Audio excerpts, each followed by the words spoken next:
when that actually all unfolded. We're figuring out where the battleground is for game number 2 between these two teams. Tempo Storm sticking to their love for Volskaya Foundry.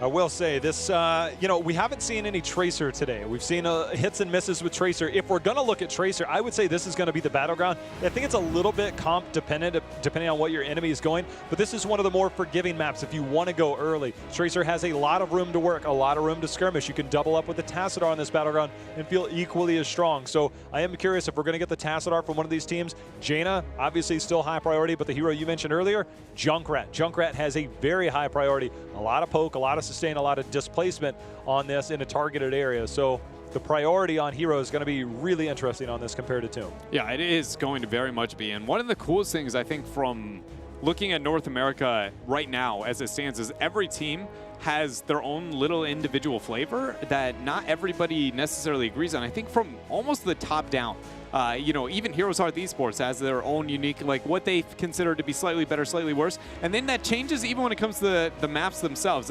North America has never been this like, we don't agree with you what's good and bad. And I'm still sitting here going, I can't tell if I love or I hate it.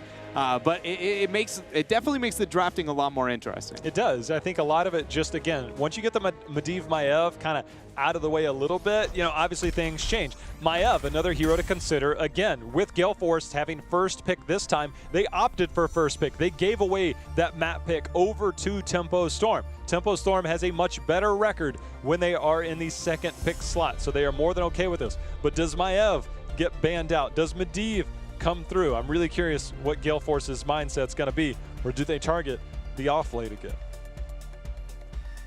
This is a battleground where I don't know how I feel about targeting the offlane, beyond considering the fact of, that's been something that teams were able to gain the upper hand against Tempo Storm. It's just because, the offlane exists on Volskaya, but it doesn't, exist. You know what I mean? It's like hey, can somebody soak bottom temporarily for this small time frame? Maybe for 2 waves you get that kind of, side soak in the 1-4 split, but most of the time, it is a little less valuable on this offlane.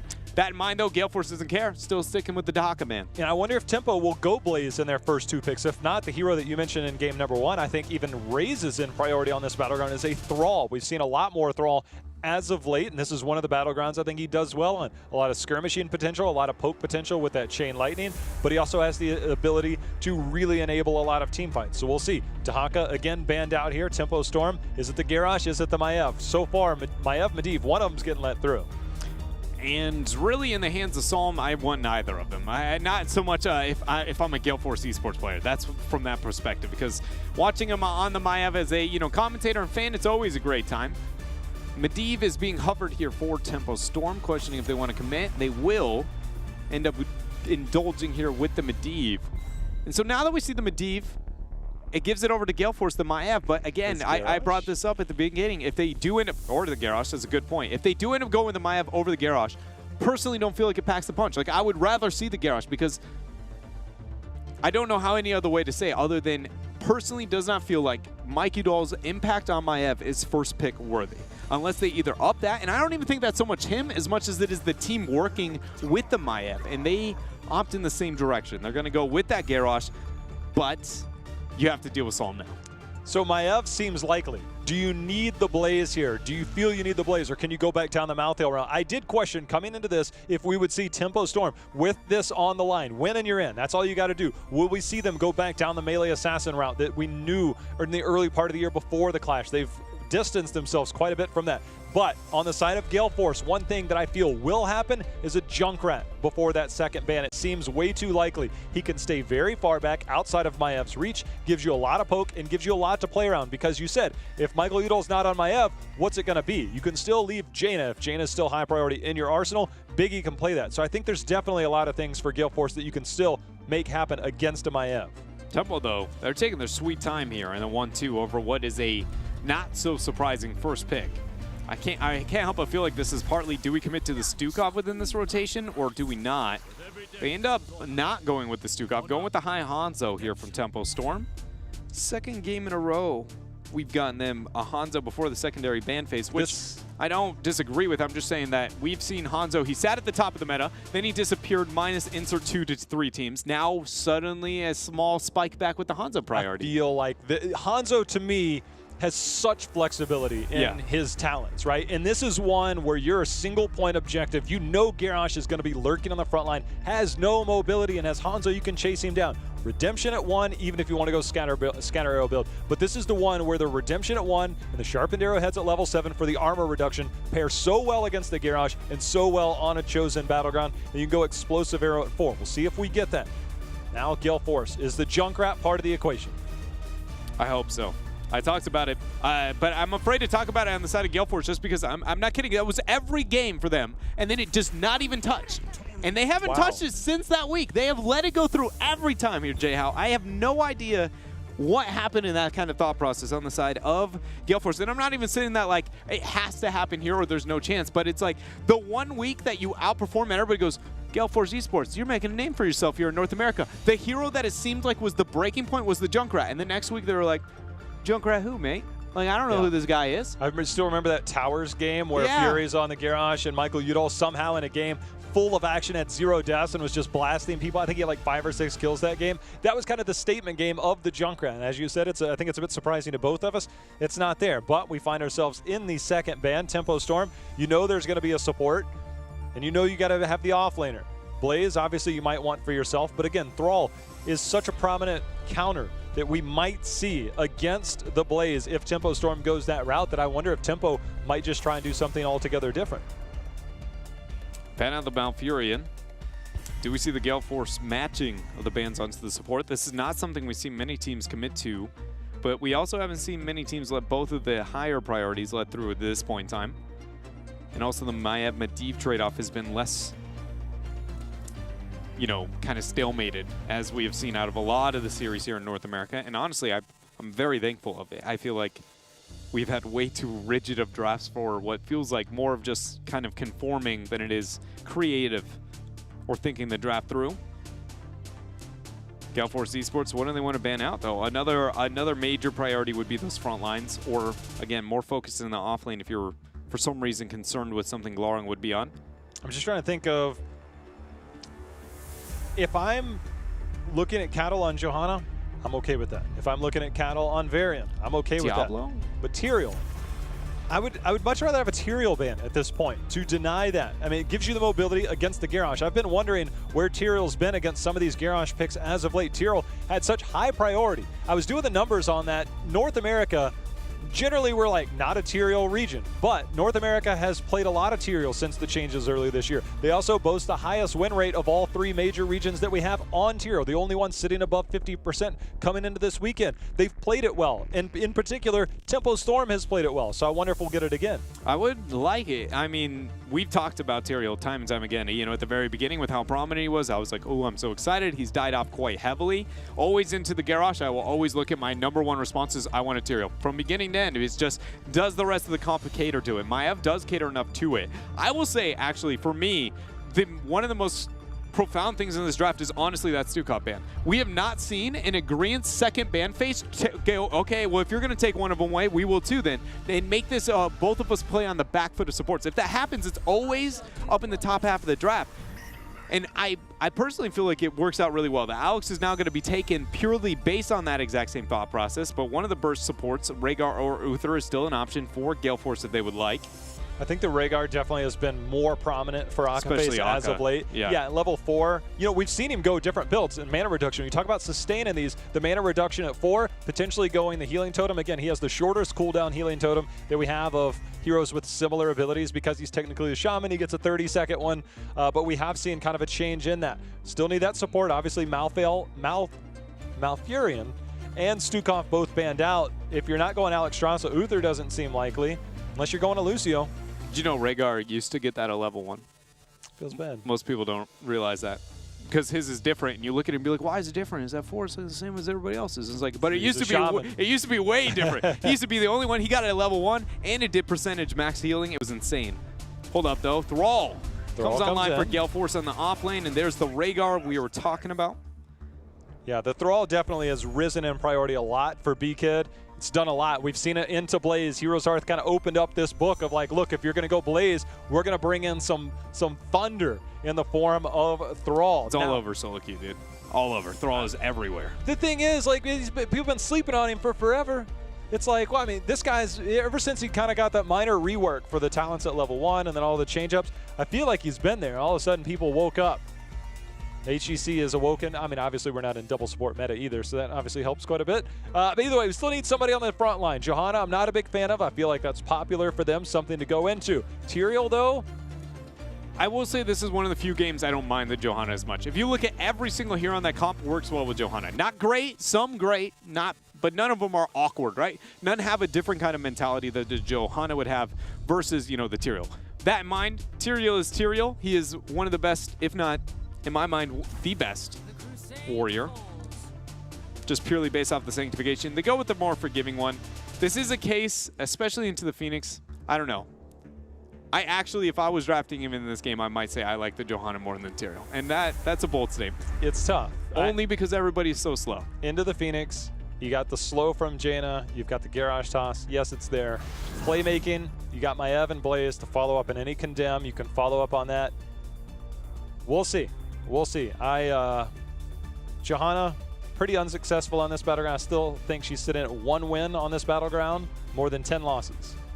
And it hasn't looked well, it hasn't looked pretty, but it's been a lot to counter, like a Maiev style, a Garrosh style. This time you've got the Maiev, you've got a lot of tools to go along with it. So I think this, if you're going to turn that around a little bit, it's Tempo that can do it on Cattle and with this composition. So definitely things look a lot brighter here. Yeah, the only thing that normally when you see in this type of situation is what heroes' damage dealer types are with Johanna, which I think they all align, and then are there any too scary on the other side, which I think she counters enough of them / should have the peel available. We'll find out though. Volskaya Foundry for game number 2. See if Tempo Storm can eke ahead and pull themselves up in 2-0 over Gale Force Esports here. Mike Udall just making sure his buttons work before he gets out of the gate here. Actually, that's the most important minigame whenever you do spawn into a Heroes of the Storm game, is trying to figure out if whatever mobility spell you have can get you out of the Hall of Storms and you instantly mount up. I don't know if you knew that, but like some of them can kind of be bugged. Some of them have been changed too. Yeah, I know. Like you can't switch strike out of it anymore and get the instant mount, which I mean makes me a sad panda, but he's a missile coming out of there, but he's not able to mount either way. You know, Iron Skin cooldown reduction here on that Johanna. Again, there's a lot of slows. You got the slow from just about everybody on the side of Gale Force, potentially roots, things like that. So we'll see how that plays. But Scatter Arrow build, not the redemption at level 1. So you can still go the cooldown reduction. Michael Udall's very far forward there. No fear. Blizzard going to be thrown down on the wave. The level 1 fight continues. Fury not able to find himself a flip quite yet. And Tempo Storm technically actually pretty heavily wins the laning situation just because of how slow rotation Garrosh has to make it. Now they're going to get the clash once more. The 1-4, I expect it not to change at all. It's probably going to be like this pretty consistently unless Fury can keep finding flips, but that's going to be on the Cattle. Now the body block turning it around. A little bit too ambitious there. Leads the first blood. Tempo Storm. Great punishment there. I was really surprised. You know, I was just about to make a comment, right, about the fact that too often we'll see, and you know, you got to call it like you see it. Michael Udall has been caught out a few times when he's like, look, I need this globe. I got to go get this globe. I've seen Crowan do it once before. It's like, that globe is important towards your quest. That time he went out there, I think the globe might have transitioned over to a neutral, and then it was like, oh, and that was fine. They were fine until he flipped the Johanna over, which, you know, he was already sitting at about 50–60% health. That was a bit surprising to me. Globes are one of the few ways to kind of bait somebody into a micro objective in competitive Heroes of the Storm, but it is a real strategy. It is a real thing that you can set up, and something Gale Force kind of fallen victim to right now. I agree with you. I just felt like it was a bit frustration is almost the word I want to apply. Blizzard was down. You weren't following. I mean, you got to be aware of the cooldowns, right? I mean, it's a 14-second cooldown. And that's where I feel like that kind of, the tone of frustration is where I'm going to apply. Because when, I think if you view the math problem in your head, I always say it's a math problem. I don't know why I refer to that. The realistic equation of what we're going to see unfold with the laning circumstances, right? I have Jaina, pretty good wave clear. I've got Phoenix, pretty good wave clear as well. Rhaegar, one of the best to accent any major warrior. Garrosh, not bad, but enough kill potential. Jaina's got enough kill potential too. So you're like, I should be doing well in my 4-man. The Johanna mixed with the Hanzo and the wave clear behind that, and then Psalm with the threat of the 4 is enough to where quickly Garrosh goes, wait a minute, we've got to try and make something happen. We should be looking for kill potential. I would say, you know, it's one of those just not letting up to a stubborn attempt to recover a losing laning situation because, again, you should not be looking at this and going, oh, Tempo Storm dominates the laning situation. Gale Force should be able to bring at least some threat. B-Kid's done a very good job so far on his level 1 quest. He's actually at 19 out of 20 stacks. You just have to get the kill after you use that Chain Lightning on somebody. There's going to be an Iron Skin out, making sure, again, going into that level 1 talent, I mean, you get so much out of it. We also see, you know, getting that extra movement speed during Condemn. It can be used as an engagement tool. It can be used as a disengage tool. One of the things that I see people do is you get the slow on that front line onto a Johanna. All of a sudden, she pops Iron Skin, and then she's using that Condemn to engage on you because you're already in a very aggressive position to make sure and capitalize on it. But then all of a sudden, Johanna's like, JK, and now you've got the full force of a Blaze and Maiev behind you. So we'll see if Gale Force gets baited into that.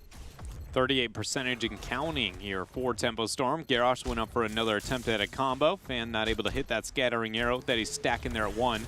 Sevens are here for Tempo Storm after Mike hits a huge trade there with that Cone of Cold. Fury trying to capitalize on the healing. We're going to see big impact there, tethered in, pulled back. Alexstrasza heals coming down, but they into the fray, not able to save him. Fury trying to cut away, but he will not make it out. 3 kills now for Tempo, 2 in this trade, and surely the first protector of the game. Phoenix, you got to be careful when you get that tether on there. He tried to use his warp instantly, and the minute you get that interrupted, it's so difficult to recover from that. You just don't have the options. 7 was picked up in the middle of that fight. That's why In the Fray was a little bit behind. That's by no fault of Fury. Instead, that's going to be a protector going over here to Tempo Storm. We've got a full level lead. We've got 3 kills to 0. They're about to open this map wide open here at the top lane as it's going to start wrecking these structures. Yeah, this is where Tempo is going to make the standard cycle of pressure, look towards the well as well. That was a bit redundant, you know, but the biggest thing here is mainly that you focus down the well to be able to prep point B. If you can get the fort on top of it. I mean, at this point, Tempo Storm's looking a little bit past that. Now they're looking at, yo, we're going to hit 10. What can we get beyond that? Can we threaten keep? Should we be threatening mid? But as we were saying, standard is front wall, and then well on the top half so you can best yourself here. But Tempo pretty much has the world as their situation, hitting 10s before they even lose their very first objective. I mean, that's a rare statement. This is, so to paint the picture of how this is going to look for Gale Force is, barring any kills that Gale Force is going to be able to achieve, 13 will potentially be here right as the next control point spawns, and Gale Force, they'll be trying to recover in that experience. So I really wonder if Gale Force will find an opportunity as they hit level 10, maybe go for an invade, and that's exactly what Tempo Storm is doing. They're coming in, they love to pick up these items, and when they have a lead, they will be very aggressive. They do this on most battlegrounds to invade siege camps and things like that, but when you're on a camp, when you're on a map like this, with this type of lead, you go in, you take all of these items that you can. I wouldn't mind to see Tempo double down, and that's what they're going to do here. I was going to say, rather than responding to the top half or cycling pressure mid, instead just push on bottom. Even if you trade 4 for 4, which is not going to happen because Fan's defense is great, but it puts yourself in a position to where you're just furthering the 10s, you're furthering the race towards the 13, and really setting yourself ahead. Tempo Storm getting as much as they can here with the heroic advantage. And now Gale Force Esports down 2 forts. Well, I mean, the one thing that Gale Force is potentially doing is giving themselves that 13 advantage. You can see the Water Elemental in pursuit of the Hanzo. Biggie and Fury in assault, and Fan puts down a little bit of spray action, be like, come get me. Ain't happening. Tempo Storm did back out, though, of the siege, not willing to take that race any farther. Because that answer on the side of Gale Force Esports towards the top half of the map, that rotation was pretty much after the bottom fort was already taken, right? And that is what I like to call responding to a losing situation. They were already taking a, yo, Temple's winning the siege. Can we just keep going, you know, and help double down on the decision-making they already had? Which is totally fine, but how slow they had already made it. If I'm Tempo Storm, I go, wait a minute, you're going to commit to the top. All right, here's a key front wall. We're just going to keep going. If you want to go trade for trade and make that rotation a little bit late. Tempo didn't commit, nor did they get that pressure, instead backing out, looking to pick up more turrets, which, if you know how Tempo Storm likes to play Volskaya Foundry, it's pretty much items on top of items on top of items, and right now all 4 members on your screen, in fact, have either a turret or that biotic emitter. Turret and healing for everybody. You know, I was actually surprised when we saw that heroic. It took a while to get locked in there by Gale Force. I love the fact that Gale Force is being so aggressive, but just like they gave that up, now they're going to see if they can catch tempo in the flank. They have that conveyor belt to get the speed up. Good dismount there onto Fury. There's going to be the knockup. Cattle and team, they're looking to aggress forward. Indomitable force to be used. Saw him. He's trying to make the plays. The warp out this time by Biggie to safety. And Dread, just like we had talked about earlier, 13 picked up right as the control point is here. Gale Force, they've still got a ways to go. A long ways to go with the 12 and a 13 race. So much so the Temple Storm able to kind of poke and prod around mid a little bit longer. May even be willing to force this siege with the 13 Talontiers. Instead, going to spend this time and cycle up towards top. 7 seconds out. Jaina and Rhaegar, they're gonna get a proper response here. Cleanse on to Michael Udall, gonna buy him some time to get to safety before Glaurung and Fan could make their way down. Does give Gale Force a bit of experience. They still have some structures. They're gonna get a turret of their own. But again, when it comes to those fights, Dreadnought, when it gets to 13 to 13, which Gale Force should have enough time to do if they can just get a couple more waves, the amount of items that will be here for tempo, it ups the difficulty. The handicap is very much against you. They might even concede it altogether. I mean, double biotic emitter, triple turret. I honestly look at that siege and I go, Tempo gets half the keep with that alone. Not even considering the actual protector and what's going to be happening. So I feel like very likely is going to be forfeited over by Gale Force unless they can make a way to get the skirmish up here. And they're going to make it in time. They're going to try and force it. Thrall is showing this rotation that he's slow and left behind. Alexstrasza bringing out the Dragon Queen. Dragon Queen, one turret is down. There's still many more available. Fury has eaten so much damage so early that there is no possible way that they could engage in that. 2 healing pulses. Now the protector and the turret. They've already opened up the bot lane. They'll probably make a pit stop here at the mid lane, get this fort down for a bit of experience, get that race towards 16. And then that bot lane, Dread, that they've already prepped. I mean, although this protector's eating quite a bit of unnecessary damage here, see how much they try and force. Mike Udall ends up beating the combo here. I'm surprised at his pathing, Dreadnought. He ended up going down and then coming back up, and he was taking damage the entire way, and all of a sudden that's kind of changed the mindset of Tempo Storm as they're just kind of pushing down the mid lane now. They're getting structure value, but is it going to set up enough? There's a taunt! They end up getting the combo and getting the kill there with the Sundering afterward before they can even get off any kind of healing onto Psalm, and that was exactly what Gale Force needed to get back into this game.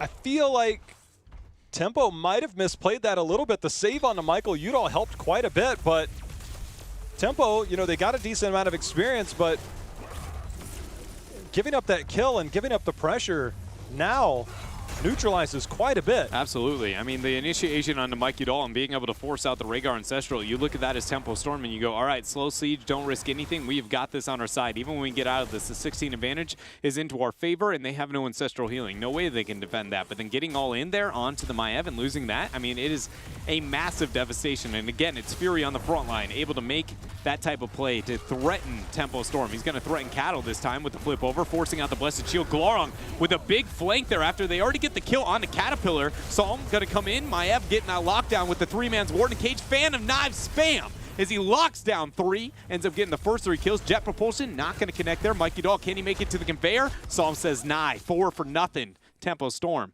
Psalm trying to make more happen, but I don't think they're going to get much more. Gale Force definitely overplayed their hand there, Dreadnought, and that's just, you know, it's a moment where Gale Force, they got a little bit, they got the kill, and they're like, look, what if we go in? The Johanna pick was primed and ready, but Maiev was already starting to make their way back. Cleansing Flames came down and really just capitalized, and once Maiev came back, it was all she wrote. Psalm doesn't need to say more. He just walks up, his presence is felt, and it's basically over at that point. I mean, Psalm is such a menace on this hero that Gale Force just lost track of time a little bit. The one thing that amazes me about Maiev as a character, from beginning to end with her impact in HGC, is she is, I don't think I've seen a single hero that can change a team fight within like her relevance in the fight. How fast she is making a play and then changing it is literally 0.1 every single time, right? It is just 1 E maximum range with 1 W, getting the tether. And if you get that tether, as long as you've hit the right targets at anywhere near a reasonable time frame, you've won the fight. Whenever she comes in, you're on the other side. You're hitting that OR button because that's what you need. It's just that full panic. You mash that as fast as you can because you need every bit of firepower or saving abilities you possibly can. You know, the Ancestral that was used on that one, I'm pretty sure it was still down, so definitely not an opportunity to use that. Fury going forward, trying to find an opportunity for engagement, but he is taking a lot of damage in the process. Every time Fury's been looking to get that trade, Tempo has applied way too much damage to him into the front line, to where it's been pretty unrealistic for him to get those type of, you know, skirmishes, even slightly adjusting for it with his 13, not going with the double up and instead going into the shielding on his Groundbreaker. We got ourselves 25 seconds out from control point C. Gale Force ended up converting this bottom, fort into their favor. Now going to get siege damage on the keep front wall. I mean, I can see their mindset, but they just put themselves in enemy territory. And, you know, they can get the go out. Mike Udall, there's the dismount. There's going to be the knock up. That's going to buy a little bit of time. Condemn going in for that extra movement speed. Now they're going to be thwarted back is Gale Force. They've got to be careful. 3 turrets and 2 helium pulses on the side of Tempo Storm. Yes, Gale Force has to make something happen, but is this where you want it? Well, see, that's the thing is I actually think this is the best place for Gale Force because if they fight on control point C, there's no way. That's all going to gain max value. This lane is the most open corridor they're going to have, and you can avoid the Warden's Cage, the Alexstrasza, the Blessed Shield value if you end up taking the fight into the open lane. Now, Tempo has been able to push Gale Force back, now make it to those kind of tight corridors where they can expect to thrive with all of their spells and, more importantly, this composition. Cooldowns, a lot of cooldowns used on that turret. Fury forced to use that Indomitable as he ate quite a bit of damage. He's going to fall back towards this totem, get some of that healing. Gale Force are going to clear out the lane, buy themselves a little bit of experience. They're still in this game. Michael Udall and B-Kid coming in for the big flank. Let's see if they can get onto the Alexstrasza. Dragon Queen is out. Sundering's not going to connect. Here comes Michael Udall as he's coming in, but the bunker is down, Dread. Fury did get the Ancestral, and the Warden's Cage is not going to connect for really anybody. Big impact getting the body blocks onto Psalm as the tether comes in. The damage is there, 1 for 1 so far. Big hit trying to get the kite out. Well, he is getting a bit of damage as June healing the team up with that Dragon's Queen. Tempo Storm has 65% and Gale Force no well to tap. They're going to throw down the healing well. They're going to reinitiate. Now is the time. And they're going to make it. This is so high risk for Gale Force. Glaurung goes in. He's going to get tossed back, but the Blizzard was already down, so now Glaurung, he's looking to make it out of here. There goes the healing B-Kid. He's going to get healed up and just be able to make it out of there alive, but the coordination missed there on the side of Gale Force Dreadnought because that flip happened, and Michael Udall been a bit more patient. I feel they could have got the takedown. The one thing that does work out here for Gale Force is that Maiev has a long ways to make it back. This keep likely going down, but they should have the tools, I believe, to at least defend and not lose game. They need Jaina down here now, Dread. They do, as fast as possible. I am so surprised that they rotated up. Yes, the keep is a foregone conclusion, but if you wait too long... It's too much, not enough damage onto the objective itself to stop this from being a potential GG. They end up getting the rotation down, and Tempo Storm not willing to move up and commit. At least there's enough threat maybe from Fury there to kind of deter that. Maiev is showing on mid. Will Tempo play the slow race to 20? I think they can. Here's going to be a minion wave. It should be near enough. We'll see if they get the laser down, and then Maiev comes over. But if Maiev makes that rotation to bottom and they get this keep as 20 anyways, that's when it feels like this is showing, hey, would you like more time in a 5 versus 4 on even footing? Because that was all it was willing to give onto what would have been a 20 spike no matter what. No matter what, Tempo end up getting the 20. They end up picking up the keep, and Psalm is now joining the ranks of Tempo Storm. They're still feigning it. 20 seconds. I don't think it's enough time. They don't have enough time to end. They have enough time to get the kill. They're going to turn their attention towards the mid keep. They want to at least get the well, knowing that that is going to be the closest retreat point. Laser goes down. 10 seconds still left on this. If they can keep the minions pushed out, in comes... Ooh. Maiev looking to make the play, unable to do so. Keep going down. 2 seconds, 1 second. Looks like the keep is held. Keep's going to be held for now, with Tempo Storm trying to use this 20 and siege up. For now, it looks like they may have interest in doing that, making the rotation back down to that turret camp. Tempo Storm, whenever you lose the arsenal after that control point C, the first answer is, well, you just got to resupply up. Go ahead and take Gale Force's turret camp. You know they'll be back for theirs in a moment. But for the downtime, using that 20 onto the camp. The big condemn, forcing the warp on big impact. I wouldn't be surprised if they get an initiation knowing warp's down. It's a major cooldown. Keep so very low, and Tempo Storm just completely sieging up. Yeah, with Jaina there, I mean, this keep, it gives a bit of experience, but more or less it gives control. Next control point is mid, so even if you have to defend against catapults, it's nearby. The main problem is the bottom. 20 still nowhere here. Glaurung poking away. Looks like they should have enough to take down this keep here in just a moment. Scatter arrow, coincidentally, does not work. Flashlight might be the only thing to get it. I don't even know what got it there, honestly. That seemed like it was just, it had a hard time standing. Psalm gonna use the Warden's Cage onto one. Sundering goes down. B-Kid able to kite out. Condemn not gonna get the initiation well, but the Blessed Shield plus the Dragon's Arrow. The damage is there, and Phoenix is already dead. Psalm looking for another two-man tether, but the root, the damage, a nice job getting the Volt out. Bunker's thrown down, but Cattle is gonna get the healing from June. He'll be able to survive. Psalm's gonna get flipped back. Great knockback from June. Stops the advance of Fury. Catapults now making their way here in the bottom lane. They're sieging up. Shield starting to fall on the side of Gale Force. They're clearing out the minions, but there goes the ice block. Psalm unable to capitalize, trying to make his way back to healing. Fury receives the Ancestral, 90% and falling, and now Tempo Storm trying to finish this out. Condemn coming in, locking down two more. Psalm getting the follow-up, 30% and counting. That is it.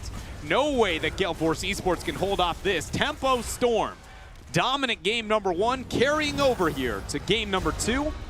And now one game away from not only earning this victory over Gale Force Esports, but more importantly, your ticket as the #1 seed of North America to the midseason brawl. Things looking good so far. I mean, you got to give credit to Tempo Storm. I mean, they're holding strong in moments where things get a little bit dire. It seemed like this game, though, controlling the pace over that first control point and being able to get the early kills, a little bit of aggressive positioning, I think, at times from Phoenix, kind of did them in a couple fights, and it was kind of like, all right, well, this is not a good start, unable to get that